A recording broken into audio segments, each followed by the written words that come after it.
Glad you're back with us as we get set for our men's title match of the Earl Anthony Memorial Classic. You'll see it in its entirety, commercial-free. And on your left, Susie Anthony, the wife of the late Earl Anthony, and on the right, Mike Anthony, Earl Anthony's son. We had a great chat with Susie yesterday. We really did. You got into it with her about her shoes. She brought it up. She's got some great shoes that have ham on it. Got the 4 strikes, and she brought it up, not me. I'm sure Earl's doing some rolling around right now that we're even discussing that with his wife, but she was awesome. We asked her about who she follows. She says, yeah, I still got a soft spot for all the lefties, but she told me this today. She's like, hey, you remember you asked me who I'm watching? She said, I was watching Richie Allen this week, and I really like the way he bowls. I got to tell you, Richie Allen and Susie Anthony are two people you wouldn't expect to see in the same building. Yeah, odd couple. Oh, man. She's great. I really liked my time hanging out with her. We begin our men's title match. Mike Machuga on the left lane. Through the nose, gets a late kick. Look at a hint of loft there. Yeah, now, and that's what the players did this week. Once they got as far left as they could get, the only way to keep the ball right at the head pin was to give it some airtime.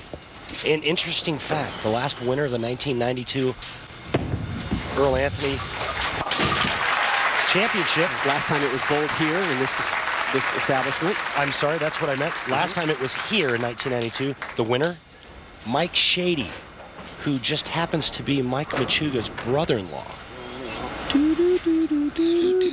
Anthony Lacause up now, the last to win a title after advancing from the TQR round. Rhino Page, March of '08 in Norwich, Connecticut, one of my favorite venues on the tour.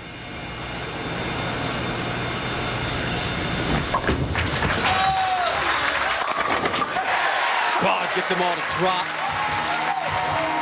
We asked him what he learned when he was on TV last year in Hammond, and he said, valuable lesson, one shot at a time. And I said, don't be cliche with me, but it's true. Got to slow things down because this goes fast when you're on TV. So you take a look at the bare breakdown of our men's title match and experience, obviously, in the corner of Mike Machuga.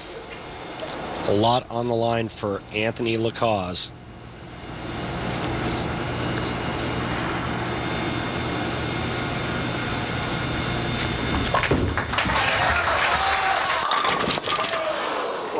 Berth in the Tournament of Champions next week for him if he were to win. A full-time exemption next season. I think an interesting note, when we first saw him last season, because of you and I, he picked up a new sponsor. Just happens to be Steve Jarris's PBA champion, Steve Jarris's old sponsor, Tom Sims. Gave him a call and said, hey, Anthony, you need a sponsor? I'm your guy. Lacause picks up that single pin spare. He also signed his first contract this week with Vice. No incentives, though, because he didn't sign before this tournament started. So to our friends at Vice, if he wins, do the right thing. Well, give this guy the bonus check that he deserves. Good folks at Vice. I'm sure they'll take care of him. Once again, Vice, do the right thing. Take care of Anthony Lacause. Don't let me get the boys at the patio, T-Max boys, in your grill, Vice. You don't want that. So Lacause sits down, strikes spare. Machuga to begin the second. Standing in front of the ball return. Catch. Boom! Gets them all. The other issue that you have to talk about in this title match is how much his wrist is going to affect it. Well, he's also bowling with some emotion. His grandfather, Bernie Heverly, just told him this week that he only has 1 to 2 months to live due to cancer. Mike says he is my biggest fan.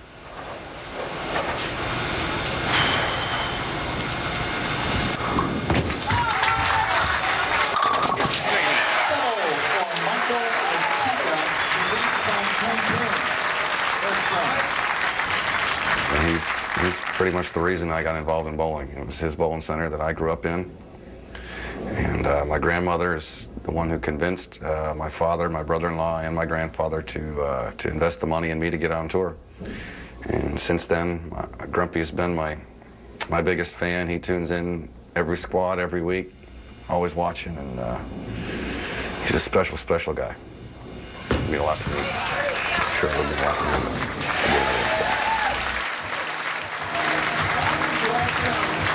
Things are starting to heat up here in the championship match, Rob. Got some strikes going. I feel a little life. I feel energized. Big Tone with a strike there in the third. Just going back to Bernie Heverly, Machuca's grandfather. He owned Frontier Lanes in Erie, Pennsylvania, which is essentially where Machuca grew up, in that center. Lacaze working on a strike to begin the fourth.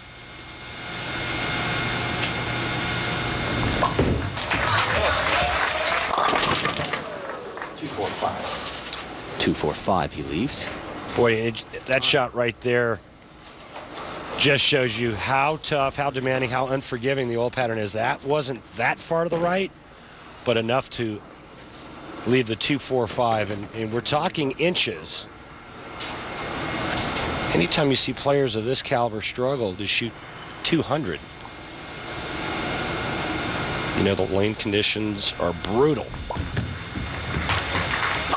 Good pickup. Just one strike on that left lane across the day for Lacaze.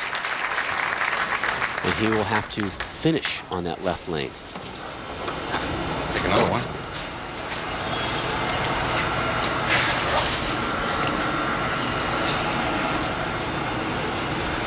Third top 20 finish and second top 5 in as many weeks for Machuca, right by the ball return. Now he has to adjust the length of his steps and then time it up, get the ball in the swing at the right time, watch the little steps to start. Should have pushed the button. Well, he wanted a re-rack and then decided against it. A pretty good shot there to leave the 10-pin. I was listening to Mike Machuca in warm-ups prior to going on for this title match, and he said, I got the left lane. The right lane is all about just making really good shots. Single pin spares have been vital today. Machuca picks that one up. Again, a big timing change as we take a look at Ted Hoffman. Co-proprietor here at Earl Anthony's Dublin Bowl. I've known Teddy for a long, long time. PBA Hall of Famer, just a great guy. He knows how to run a tournament. That's why you had the fans you had this week. That's why their programs were a sellout, and that's why the players love coming to Earl Anthony's Dublin Bowl. Machuca in the fifth on the left lane. Backs off. Somebody in the crowd, I think, caught his attention. Just a little too much movement. Hey, at least it wasn't me or you.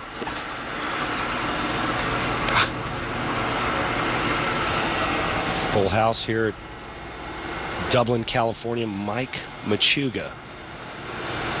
Native of Erie, PA. With the lead. Big loft. Looks like that loft is increasing. Good shots, Michael. Good shots. We're not talking Robert Smith-esque loft. Not yet. Watch the airtime here. Now, here's the thing. If you don't loft it, that ball's in the left gutter when he lays it down. So you got to get some air under it. Lead at 8. Lacaze steps up in the fifth.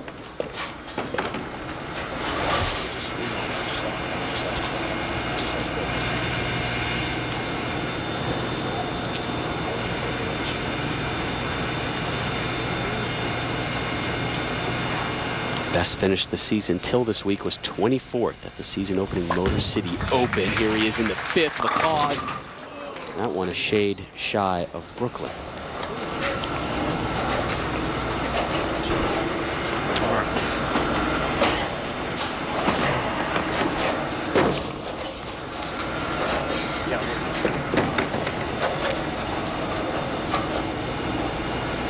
Anthony Lacaze not near as deep on the lane as Mike Machuca. You can see what happens when he misses in. That ball has no chance of holding long. This is a guy who's bowling qualifiers every week. He cashed in every event but one this season. He's on the road and rooming now with Bill O'Neill, and you can just kind of see the knowledge and the confidence in this young man every week kind of growing and adding to it. And here he is in his first ever title match, down 9 to Mike Machuga as we begin the 6th. Here's a guy who told us yesterday he still doesn't know his specs. Yeah, I can't remember how to fill out his spec sheets. He doesn't know the numbers for his span and pitches. Just give him time.